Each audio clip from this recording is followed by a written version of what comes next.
మా అక్కగారైన sister Mary gold గారు దేవుని వాక్యం అందించబోతూ ఉన్నారు.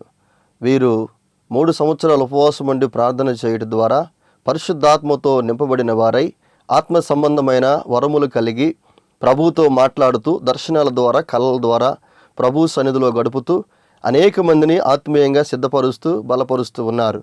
వీరు ప్రార్థన చేసి దర్శనాలను కలభావాలను తెలుసుకొని అనేక మందికి తెలియచెప్పి అనేక మంది పట్ల దేవుని యొక్క చిత్తం ఏ విధంగా ఉందో ప్రార్థన ద్వారా వారు తెలుసుకొని అనేక మందితో పంచుకుంటూ అనేక మందిని బలపరుస్తూ దేవుని సన్నిధిలో బహుబలంగా వాడబడుతున్న దైవజనులు. వీరి వాక్యాన్ని ఇప్పుడు విందాం. ప్రభు అంటూ ఉన్నాడు, నీవు బలిపీఠమున అర్పణమును అర్పించుచుండగా ఇశ్రాయేలీయులు ఎలాంటి అర్పణలు అర్పిస్తారు?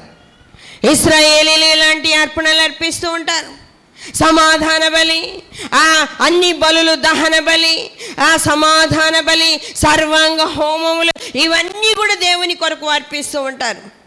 అర్పించేటప్పుడు వాళ్ళకి దేవుడు చెప్పాడు, మీకెవరికన్నా ఒకవేళ కొరత ఉంటే, మనసు కష్టం ఉంటే పోయి వాళ్ళతో సమాధానపడి రండి అని. ఇప్పుడు మనము ప్రార్థనలో ఉన్నప్పుడు, ఉపవాసం ఉన్నప్పుడు, బల్లాన్ని సమీపించబోతూ ఉన్నప్పుడు, ఆత్మ సంబంధులమై ఉన్నతమైన ఆత్మీయ అనుభవములు కొనసాగాలనుకున్నప్పుడు దిద్దుకోవాల్సిందే.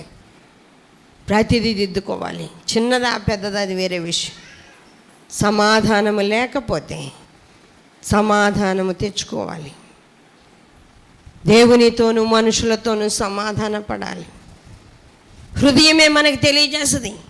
ప్రార్థనలో ఉన్నప్పుడే మనకు అర్థమైపోతుంది ఎవరి మీద వ్యసనం ఉందో, ఏ విషయంలో ఆలోచనలు ఉన్నాయో, ఏ విషయంలో తలంపులు వచ్చి దేవునికి మనకి మధ్యలో దూరం అర్థమైపోతుంది. అందుకే కనిపెట్టండి అని చెప్పేది, కనిపెట్టండి అని చెప్పేది. అందుకే నా హృదయం నీ దగ్గర ఎలా ఉంది ప్రభువా అని అడిగి మౌనంగా ఉన్నారనుకోండి, మీకు ఏ ఆలోచనలు వస్తున్నాయో అవన్నిటికి సంబంధించిన బలహీనతలు, పాపాలు, చిన్న చిన్న వ్యర్థమైన వ్యసనాలు నీలో ఉన్నాయని అర్థము. అవన్నీ ఉన్నాయని అర్థం. ఒక సహోదరుడు చెప్తున్నాడు, నా హృదయంలో నీకు విరోధంగా ఏముంది ప్రభువా? ఏమైనా నీకుంటే, విరోధంగా కనబడుతూ ఉంటే దాన్ని క్షమించు, చూపించు, లేకపోతే నాతో మాట్లాడని అడిగాడంట. అడిగితే క్రికెట్ కనబడుతుందంట. ఎట్ట కొట్టాలా, 6 కొట్టాలా, అట్ట పోవాలా, ఎట్ట పోవాలా, అలా ఉండాలి, ఇలా ఉండాలి అని అంటే కళ్ళు తెరిచి నాకు చెప్పాడు, అక్క ఇలా వస్తాను. నేను ప్రభువుని అడిగా, ఏంటి ప్రభువా క్రికెట్ రావడం ఏంటి? నీకాడ క్రికెట్ లేదు కదా, క్రికెట్ ఆట నీ దగ్గర ఉందా? లేదు కదా, ఎందుకు వస్తుందయ్యా? ఆ అబ్బాయి హృదయం అంతా క్రికెట్తో నింపబడింది. ప్రార్థనలో నన్ను చూడాలని కూర్చున్నా క్రికెట్ వచ్చి నిలబడుతుంది అడ్డం. ఇంకెక్కడ నేను కనబడేది? అది పాపమా? నీ పిల్లల్ని ఎక్కువ ప్రేమిస్తున్న వాళ్ళు వచ్చి అడ్డం నిలబడుతున్నారు. ఇప్పుడు ప్రార్థనలో కూర్చున్నారు మీరు, మీకు అనిపించవచ్చు, నా కుమారుడు తిన్నడో లేదో, టిఫిన్ పెట్టి రాలేదే, వండి పెట్టి వచ్చానే, వాడు తినకుండా వండుకుంటాడేమో, అయ్యో ఆకలితో అల్లాడతాడు. ఏడ ఆలోచన కాదు, ఆకలితో వండుకొని ఉంటాడేమో, ప్రార్థనకి రాలేదే అనే ఆలోచన కంటే తిన్నాడో లేదో, ఇలాంటి ఆలోచనలు వచ్చినప్పుడు దేవుని కంటే వాళ్ళని ఎక్కువ ప్రేమించినట్టు కాదా? దేవుని కంటే వాళ్ళని ఎక్కువ ప్రేమించినట్టు కాదా? అది ఆ బలహీనత, అది నీ హృదయంలో ఉంది అనేది నువ్వు గ్రహించాలి కదా. ప్రభు అంటున్నాడు, నీ అర్పణం అర్పించేటప్పుడు అలా పరీక్షించుకుంటే ఏది నీలో ఉందని అర్థమవుతుందో దానిని ముందు దిద్దుకొని సమాధాన పరుచుకోవాలి. దాన్ని దిద్దుకొని సమాధాన పరుచుకోవాలి. సహోదరుని మీద ద్వేషం ఉంటే వాళ్ళ దగ్గరకు పోయి క్షమాపణ అడిగి రావాలి. ఇంకెవరి మీద నన్ను వ్యసనం ఉంటే చెప్పాలి, ఫలాని విషయంలో నేను ఇలా అనుకున్నాను, దయతో నన్ను క్షమించండి అని చెప్పాలి. సమాధాన పడాలి, వాడితో సమాధాన పడాలి. నాకు ఇదిగో ఇలాంటి ఆలోచన వచ్చింది, నన్ను క్షమించని అడగాల. అలా అడిగితే సమాధానం కలుగుతుంది. యేసయ్య నేర్పిస్తూ ఉన్నాడు, సమాధానము కలుగునట్లుగా మీరందరూ ప్రయత్నించండి. ప్రయత్నిస్తే ఏమవుతుంది? సమాధానం కలిగితే ఏమవుతుంది? సమాధానం కలిగితే దేవుని కుమారులమవుతాం. దేవుని కుమారులమవుతాం. సమాధానపరచువారు ధన్యులు, వారు దేవుని కుమారులు అనబడతారు. వాక్య భాగంలో సమూయేలు గ్రంథంలో రాయబడుతోంది. మొదటి సమూయేలు గ్రంథం 22వ అధ్యాయం 1వ వచనం. దావీదు అక్కడి నుండి బయలుదేరి అదుల్లాము గుహలోనికి తప్పించుకొని పోగా అతని సహోదరులను అతని తండ్రి ఇంటి వారందరూ ఆ సంగతి విని అతని యొద్దకు వచ్చిరి. మరియు ఇబ్బంది గల వారందరూ, అప్పులు చేసుకుని వారందరూ, అసమాధానంగా నుండి వారందరూ అతని యొద్దకు కూడుకొనగా అతడు వారికి అధిపతి ఆయను. అతడు వారికి అధిపతి ఆయను. సమాధానం లేని వారికి, అప్పుల్లో ఉన్నవారికి, ఇబ్బందిలో ఉన్నవాళ్ళు ఒక విషయము, ఇదిగో ఇలా ఇబ్బంది ఉంది అని మనతో చెప్పినప్పుడు వినగలిగేవాళ్ళు కావాలి. ఇలా ఉంది అంటే విని ప్రార్థన చేయగలిగేవాళ్ళు కావాలి. విని ప్రార్థన చేయగలిగేవాళ్ళు. ఎప్పుడు నీకు ఇలాంటివలే ఇలానే వస్తే ఇలా వెళ్ళిపోయే వాళ్ళు ఎలా ఉంటారు చెప్పండి? సౌలు అట్టనే వెళ్ళిపోయేవాడు. అయ్యా నాకు ఇబ్బందులు ఉన్నాయ్యా, అప్పుల్లో ఉన్నానయ్యా, బాధల్లో ఉన్నానయ్యా అంటే సౌలు నీకు ఎప్పుడు ఉండేయాలి అన్నట్టుగా వెళ్ళిపోయేవాడు. చేర్చుకునేవాడు కాదు వాళ్ళని. అప్పుల్లో ఉన్నవాడు నాకేం పనికి వస్తాడు అనే ఆలోచన కలిగి ఉండేవాడు. సమాధానం లేని వాళ్ళని చేర్చుకుంటే నాకు మధ్యలో గొడవలు పెడతారేమోనని ఆలోచన చేసి వాళ్ళని రానిలా, ఇబ్బందుల్లో ఉన్న వాళ్ళని రానిలా. దావీదు ఇవన్నీ కలిగి ఉన్నాడు.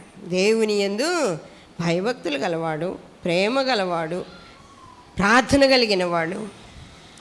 దేవుని దగ్గర ఎప్పటికప్పుడు హృదయాన్ని పరీక్షించుకునేవాడు. దావీదు పరీక్షించుకునేవాడు. బత్షెబ విషయంలో పాపం చేసినప్పుడు జరిగినప్పుడు పాపం జరిగినంతసేపు అర్థం కాల. ఎందుకంటే ఆ విషయాలు ఆలోచించడానికి దావీదుకి అర్థం కాలేదు అవన్నీ కూడా. ఆ పాపము జరిగిపోయిన తర్వాత దావీదుకి అర్థమయ్యి వెంటనే ప్రవక్త ద్వారా హెచ్చరిక చేయబడిన వాడై దేవుని సన్నిధిలో ప్రార్థన చేస్తున్నాడు, ఒప్పుకుంటున్నాడు. నేను పాపములో పుట్టినవాడను, పాపములోనే నా తల్లి నన్ను గర్భం ధరించింది, నేను ఆత్మలో కృంగిపోతున్నా, ఆత్మీయంగా నాకు సంతోషం సమాధానం లేదు. ఒక తప్పు చేస్తే ధైర్యంగా పోయి దేవా నీ ముఖం చూడాలనిపిస్తుందని ఆయన ముఖ దర్శనం చేసుకోగలమా? చేయలేమమ్మో. ఆయన ఏమంటాడో, ఆయన ఎదురుకుపోతే ఆయన ఏమంటాడో, ఆయన ముఖం చూడాలంటే భయం వేస్తుంది. ఆయన ఏమంటాడో, ఏం మాట్లాడతాడో భయము. కానీ ఏ తప్పు లేనప్పుడు ధైర్యంగా దేవుని సన్నిధికి వెళ్ళగలం, ధైర్యంగా దేవుని ఎదురుకు పోయి నిలబడగలం. ఏంటి ప్రభు అని అడగగలం. అలాంటి ధైర్యం మనకు ఉంటుంది. దావీదు ఆ సమయంలో కృంగిపోయాడు, పరుపు తేలిపోయేటట్టు ఏడ్చాడు, భయంకరంగా అంగలార్చాడు. ఆ రోజు ప్రభువుతో చెప్పుకున్నాడు, నీ పరిశుద్ధాత్మను నా యొద్ద నుండి తీసివేయి. మాకు ఒకవేళ తీసేస్తే నేను అర్థం కాక పడిపోతా పాపంలో. నీ ఆత్మ నా యొద్ద నుండి తీసివేస్తే నేను పాపములో పడిపోతాను, శాపములో పడిపోతాను, సమాధానం లేని స్థితిలో పడిపోయి నీ ఎదురుగా నేను రాలేనయ్యా, నీ ముఖం చూడలేను. నీ ముఖ దర్శనంతో నా ఆశ తీర్చుకునేవాడిని అయితే నాకు ఇట్లాంటి భయంకర పరిస్థితి ఎదురైందేంటి? నీ ముఖాన్ని చూసి నేను తృప్తి పొందేవాడిని, నీ ముఖ దర్శనముతో నా ఆశ తీరుతుంది, కానీ ఇంకా మిగిలిన వాటితో తీరదయ్యా. కానీ ఇప్పుడు నాకు ధైర్యం లేదు. ఏంటి? మధ్యలో ఈ పాపం జరిగి నీకు నాకు సమాధానం లేకుండా పోయింది. పశ్చాత్తాపడ్డాడు. మళ్ళీ ప్రభు కనపడేదాకా, ఆయన ముఖ దర్శనం చేసుకునేదాకా, ఆయన ముఖాన్ని దగ్గరగా చూసేదాకా దావీదు ప్రార్థనలో దేవుని పాదాలు వదల్లా దేవుని పట్టుకొని ఉన్నాడు. ఆత్మ సంబంధమైన ఆలోచన కలిగిన వారమై గ్రహింపగలిగిన వారమై దేవుని చిత్తములో పరిపూర్ణులమై ఉండాలి. మనము దేవుని కుమారులమైతే వారసులం అవుతాం. ఎవరు పనిచేయాల్సిన అవసరం లేదు. ఆస్తిని తీసుకొని మనమే వెళ్ళి కూర్చోవచ్చు. ఒక తండ్రి పెద్ద ఆఫీసర్ అయ్యాడు అనుకోండి, పిల్లల్ని దూరంగా కూర్చోబెట్టగలమా? మీ నాన్న ఆఫీసులో ఉన్నాడు, దగ్గరకు రాకూడదు అని చెప్పడానికి కూడా వీల్లేదు. వాళ్ళు వచ్చేస్తారా? తెలియకుండానే వచ్చేస్తారు. ఆ తండ్రి దగ్గర కూర్చుంటారు. పరలోకపు దేవునితో కూడా అంతే. మనము పరిపూర్ణులమై ఉన్నప్పుడు, ఆయన కుమారులమై ఉన్నప్పుడు, ఆయన మనలను కుమారులనుగా స్వీకరించిన తర్వాత మనము దూరంగా ఉండాల్సిన అవసరము లేదు. ఆత్మ ఎప్పుడు మనలను హెచ్చరిక చేస్తుంది. దిద్దుకొని, వ్యసనం లేకుండా చేసుకొని, ఆలోచన లేకుండా చేసుకొని, వ్యర్థమైన ఆలోచన లేకుండా చేయాలి. ఆ సహోదరుని క్రికెట్ అంటే ఇష్టం, అదొక వ్యసనంగా మారిపోయింది. ప్రభువుని చూడాలన్నా కానీ ఆ వ్యసనం అడ్డం వస్తుందట, అడ్డం వచ్చేస్తుంది. కొంతమందికి బట్టలంటే ఇష్టం, అది ఒక వ్యసనం అయిపోద్ది. తుదకు అది వ్యసనముగా మార్చబడను, వ్యసనమైపోతుంది. ఒకనికి సంతోషం ఉంటుంది, వాని హృదయంలో దుఃఖం ఉంటుంది, తుదకు అది వ్యసనంగా మార్చబడుతుంది. సామెతల్లో ఎన్నో వాక్యాలు ఉన్నాయి. సామెతలు కీర్తనలు చాలామంది అంటారు, ఏం చదువుతున్నాం అంటే కీర్తనలు సామెతలు. ఏం తెలుసుకున్నారు వాటిల్లో? ఏం తెలిసింది మీకు? ఏ తప్పు నుంచి బయటికి రావాలని తెలిసింది? బయటకు వచ్చారా? రారు. ఎందుకంటే అదేదో ఒక క్లాస్ బుక్ లాగా చదువుతారు కాబట్టి. చదవాలి, ఈరోజు వాక్యం చదువుకొని బయటికి పోవాలా. టకటక మనకు వచ్చిన చదువుని బట్టి టకటక చదువుకొని వెళ్ళిపోవడం. దానిలో ఉన్న అర్థం ఏమొస్తుంది మనకి? అవన్నీ రావడం లేదు. నీ పిల్లలే నీకు ఎక్కువగా నీ మనసంతా నిండి ఉంటే వాళ్ళు నీకు వ్యసనంగా మారిపోతున్నారు. ధనాన్ని ఎక్కువగా ప్రేమిస్తే అది నీకు వ్యసనం అయిపోతుంది. ప్రార్థన చేద్దామని మోకరించినది అడ్డం వస్తూనే ఉంది. దేవుని సన్నిధిలో ఇలాంటివి ఆత్మ ద్వారా పరీక్షించుకోవాలి, ఆత్మ ద్వారా గ్రహించుకోవాలి, ఆత్మానుసారంగా జీవించాలి. దేవునితో సమాధానం లేని స్థితి ఏదుందో దాన్ని దిద్దుకోవాలి. మనం దిద్దుకొని ఇంకొకళ్ళని దిద్దాలి, మనం ఇతరులను దిద్దాలి. యేసయ్య ఈ లోకములోనికి వచ్చి ఆయన సమాధానాన్ని కలుగజేశాడు. తండ్రితో మనల్ని ఐక్యపరిచాడు. మనలందరినీ సమకూర్చుకొని పోయి తండ్రితో కూర్చోబెట్టాలని అసలు ఆయన ప్రయాస అంతా అదే. అందుకే ఆయన అంటున్నాడు, నేనే మార్గమును సత్యమును జీవమును, నా ద్వారా.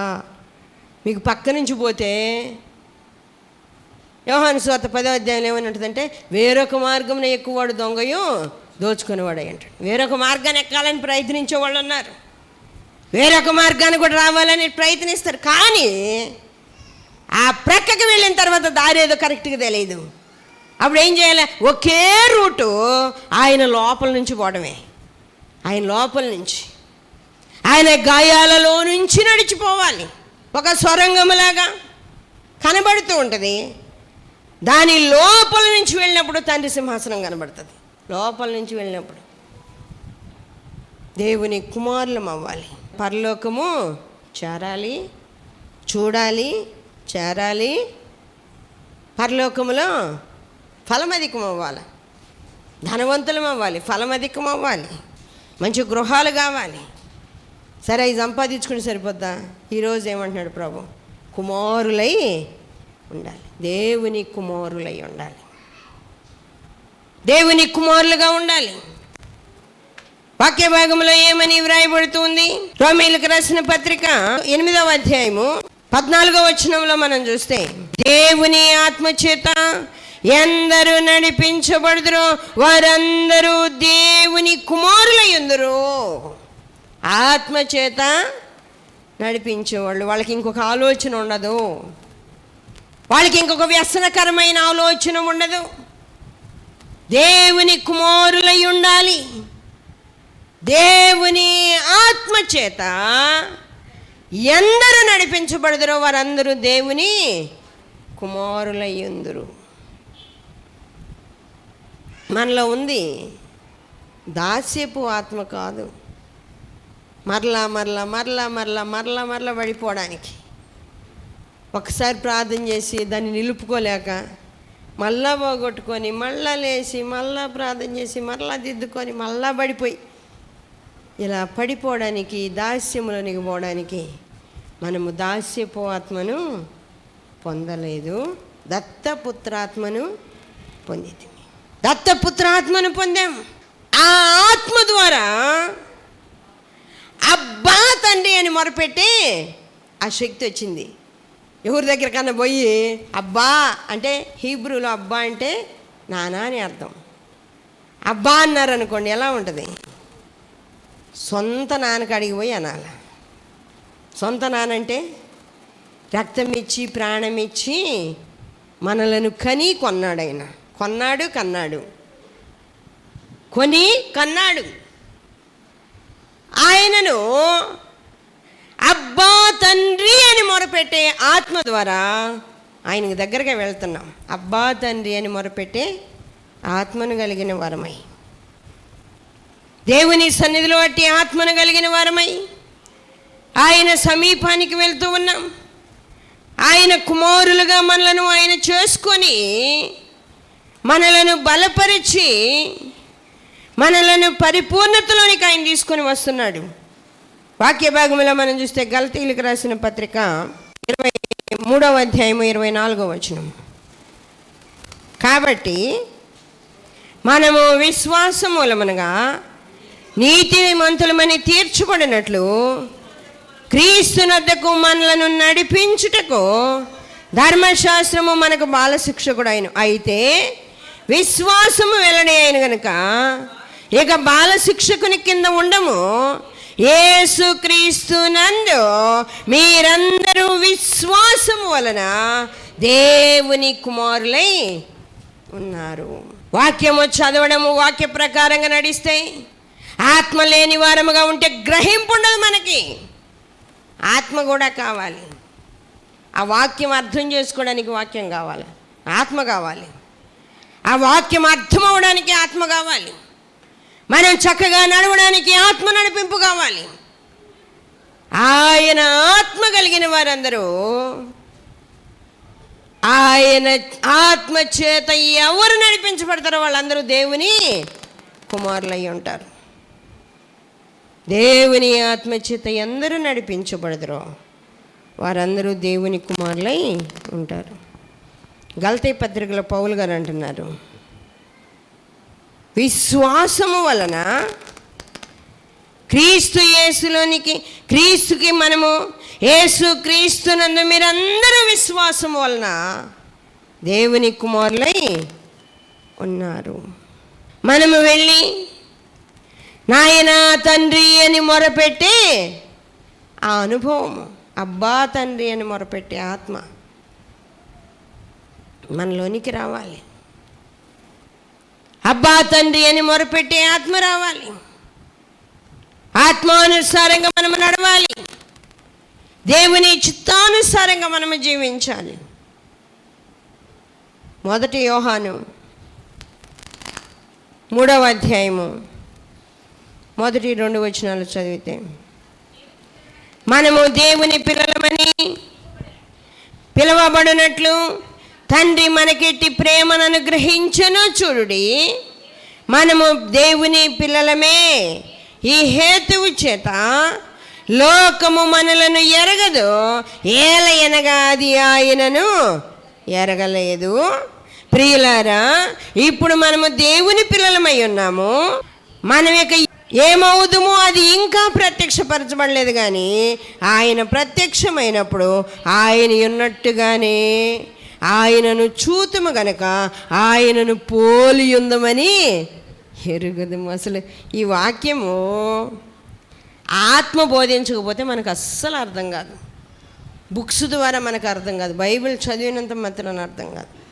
దేవుణ్ణి చూడడం, దేవుని ముఖాముఖిగా చూడడం, ఆయన ఎదురుగా నిలబడి ఆయనను చూడడం. ప్రియులారా, ఇప్పుడు మనము దేవుని పిల్లలమై ఉన్నాము. మనం ఇక ఏమవుదుమో అది ఇంకా ప్రత్యక్షపరచబడలా. ఏమవుతాము, దేవుని కాడ ఎలా ఉంటామో అది ఇంకా ప్రత్యక్షపరచబడలా. కానీ ఒకటి మాత్రం జరుగుద్ది. ఏంటది? ఆయన ప్రత్యక్షమైనప్పుడు ఆయన ఉన్నట్టుగానే ఆయనను చూతుము. ఇప్పుడు ప్రభు ఎలా కనబడుతున్నాడు? నీ ఆత్మీయ స్థాయిని బట్టి, నీ ఆత్మీయ స్థితిని బట్టి ఒక దైవజన్ని బాగా ఇష్టపడ్డామనుకో ఆయనలాగా కనబడతాడు. ఒక దైవజనరాలను ఇష్టపడుతున్నామంటే ఆమెలాగా కనబడతాడు. ఆయనను ఆయనలాగా నువ్వు ఎప్పుడైనా చూడగలవా? చూడగలగాలి. ఆయనను ఆయనలాగే చూడగలగాలి. ఇప్పుడు చూడగలిగితే పరలోకంలో కూడా ఇలా ఆయనగా చూడగలుగుతాం. ఆయన పిల్లలు ఇంట్లో ఉంటారు కాబట్టి ఆయన ముఖాన్ని బాగా చూడగలరు. ఆయన పిల్లలు ఆయన ముఖ దర్శనం చేసుకుంటారు, ఎప్పుడు దగ్గరగా చూడగలుగుతారు. ఒక పెద్ద ఆఫీసర్ పిల్లలు ఇంట్లోనే ఉంటారు కాబట్టి వాళ్ళని ఎప్పుడు దగ్గరగా కూర్చొని ముచ్చట్లాడుకుంటూ పనులన్నీ జయించుకుంటూ దగ్గరగా చూసుకుంటూ ఉంటారు. బయట వాళ్ళు వెళ్ళి చూడడానికి వీలవుతుంది అట్లా? బయట వాళ్ళు వెళ్ళి ఆయన ఒళ్ళో కూర్చోడానికి వీలవుతుందా ఆ ఆఫీసర్ దగ్గర? వీలు కాదు. పౌలు గారు యేసయ్య ఏం చెప్పాడో ఆయన చెప్తాడు. ఏమని చెప్తాడు అంటే, వీళ్ళందరూ విశ్వాసము వలన బలవంతులైనప్పటికీ మనము లేకుండా వాళ్ళు సంపూర్ణులు కారు. మనము లేకుండా అంటే మనం ఏదో గొప్పగా గర్వంగా ఫీల్ అవ్వాల్సిన అవసరంలా, మనము పరిపూర్ణ స్థితికి వచ్చి అబ్రహాముతో కూడాను, ఇస్సాకుతో కూడాను, యాకోబుతో కూడాను కలిసి దేవుని ముఖదర్శనం చేసి ఆయనలాగా మారిపోతాం. ఆయన ముఖదర్శనం చేసి ఆయనలాగా మారిపోతాం.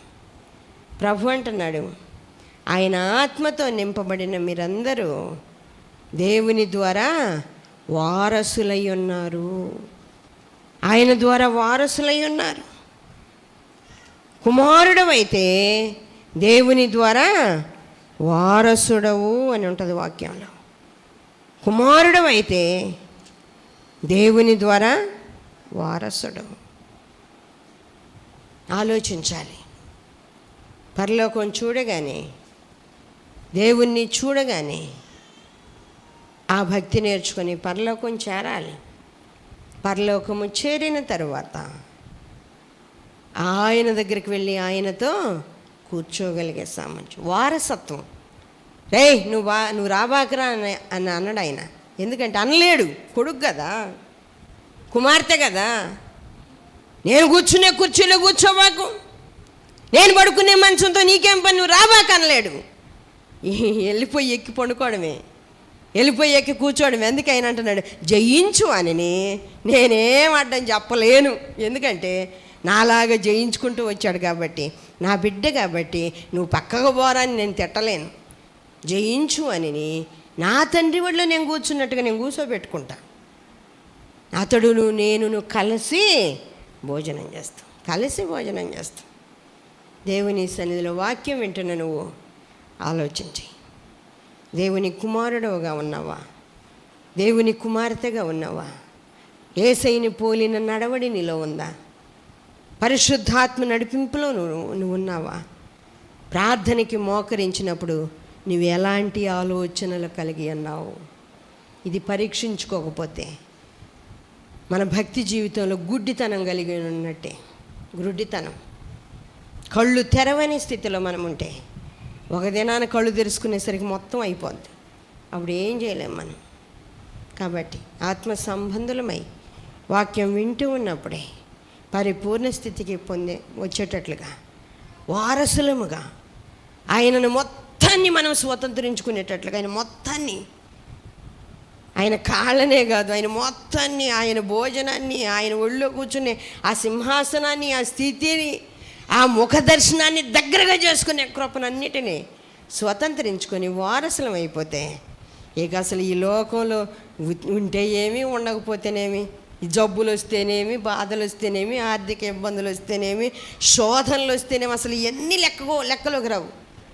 దేవునితో ఉండబోయే ఆ ఒక్క ఆలోచన, ఆయనతో నివసించబోయే ఆలోచన మనల్ని బలపరిచి వారసులుగా చేసి ఆయన ప్రక్కలో కూర్చోబెడుతుంది. ముగిస్తున్నాను. దేవుడి మాటలు దీవించునుగాక. ప్రార్థన చేసుకున్నాను. చేయండి, ప్రార్థన చేయండి. దయగలిగిన దేవ, సర్వాధికారి అయిన తండ్రి, మహోన్నతుడా, పరిశుద్ధుడా, పరిశుద్ధుడా, పరిశుద్ధుడా, దేవదూతలు గాన ప్రతిగానములు చేస్తూ ఉన్నట్లుగా మీ కృప ద్వారా బలపరుస్తూ నడిపిస్తూ ఉన్న దేవుడు అయ్యా, మీకే వందనాలు, స్తుతులు, స్తోత్రాలు చెల్లిస్తాను.